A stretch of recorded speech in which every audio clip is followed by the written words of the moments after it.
friends, and welcome to my channel. In today's video, we are going to be talking about how to use a reflector at your outdoor natural light sessions to get images that you're really proud of.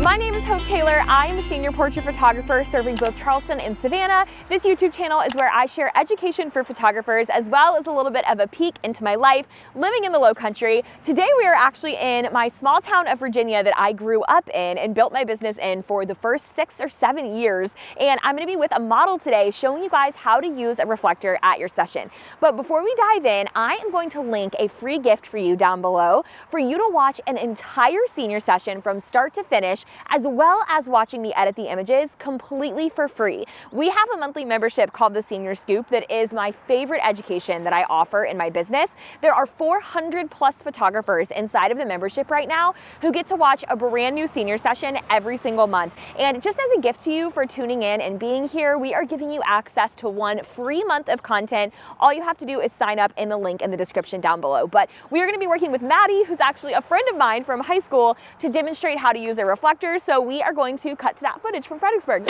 Okay, we are here with Maddie. She's gonna model for me in just a second, but this is my reflector that I use at every single senior session. So for the first probably 4 or 5 years of being a photographer, I never had one of these because I didn't really think they were necessary.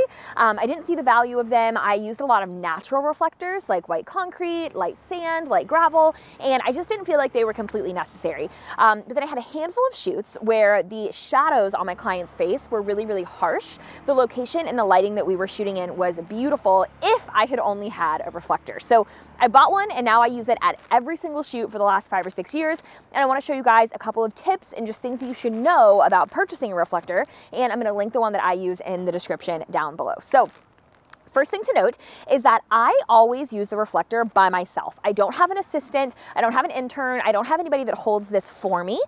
You may see some photographers that have a second person come with them to every single shoot so that they can hold it for them while they shoot. I don't find that that's necessary. Instead, I purchase the reflectors that have these built-in handles. This is huge. If it doesn't have the handles, then it's really flimsy and hard to hold. But if you're by yourself and it has the handles, it's so much easier to do like this. So I hold it like this, and then I have my camera rest here, and this is how I shoot with the reflector without needing an assistant or an intern. So purchasing a reflector with handles is super helpful if you don't want to have a second person come with you to every single one of your shoots. Second thing to know is that I only ever use the white side. This is very specific to my style of photography, so this might be slightly different for you depending on who you're learning from and what your style of photography is.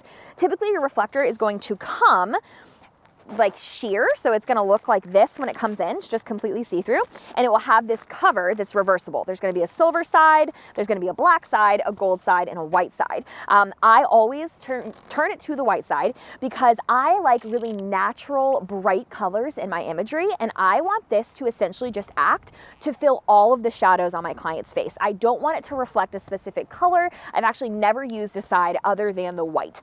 There are times that the gold could be helpful if you're shooting somewhere with really cool blue light and you want your client's skin tone to look a little warmer. But since I'm a natural light photographer and I'm primarily shooting at golden hour, I've never really found the need for this. So I'm always using the white side. And the purpose of the reflector is just to bounce light back up on your client's face. So you can even see with me right now. Right now, there's probably a little bit of shadow under my eye, a little bit of shadow under my nose, under my lips. There's just probably shadows because there's not really light bouncing back up onto my face. If I put this underneath my face, all of a sudden, makes my eyes water, but it fills all of those shadows under my face, and that's exactly what I want it to do for my clients. So I have to do very little editing in Photoshop on my images because this reflector will actually help to offset some of the blemishes on my client's face too. It fills those under eye shadows, it fills some blemishes, and it makes it so that the editing process actually goes a lot faster. So I'm going to show you really quickly how I use this and how it works with the lighting. So right now, it's actually, what time is it? It is 1 p.m. So the sun is pretty high up in the sky right now. And it's a really great time to show you guys how this works, because if we were in direct sunlight right now, it's a little cloudy, which helps us, but the reflector would be absolutely necessary to get really good photos in this type of lighting. So what I like when I'm using a reflector is I want the sun to be coming from behind my client so that they have that beautiful backlit glow. And this is just acting to bounce the light back on them to even out the exposure and fill those shadows. Okay, so this is Maddie. She's actually a friend of mine from high school, and she's gonna be our model for today. So Maddie's back right now is to the sun. It's up in kind of the top right corner of the frame right now. So the sun is behind her, and if I shoot without the reflector, I'm gonna do that first. You still look beautiful, but you can see that there are some shadows, like especially with her dimples, under her eyes, things like that. So then when I pop this underneath, you can just do hands and pockets, that's perfect. You can just smile here, cute. And if I get it even closer to her, like here, you can see it fills all of those shadows, and the light is just way more flattering because it's filling all of that light on her face and creating beautiful, even white light, which also is gonna make the photo easier to edit because the lighting is gonna be consistent throughout the image. So I'm gonna do a couple more examples of that. I'm gonna have you turn this way, and I'm gonna have you tuck your hair kind of behind right here and just keep that arm right there. And then drop your eyes down towards your elbow. We'll do some with no smile, so hold it right there for just a second. Perfect. So I'm typically only using the reflector for waist up images because once I back up here, the reflector's not really doing its job.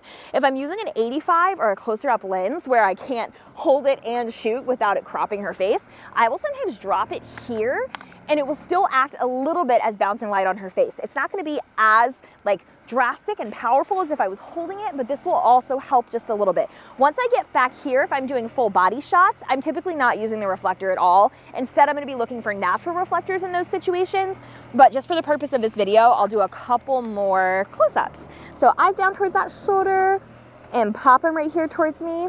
Perfect, I'll do a horizontal one too. Beautiful, let me pop this in a little more, and then without the reflector. Perfect. Thank you guys so much for tuning in. Just as a reminder, there is a link in the description down below to grab Brooke's senior session for free if you'd like to tune in to an entire shoot from start to finish. We'd be so grateful to have you like and subscribe. I share new videos every single week, and I will see y'all next time. Bye.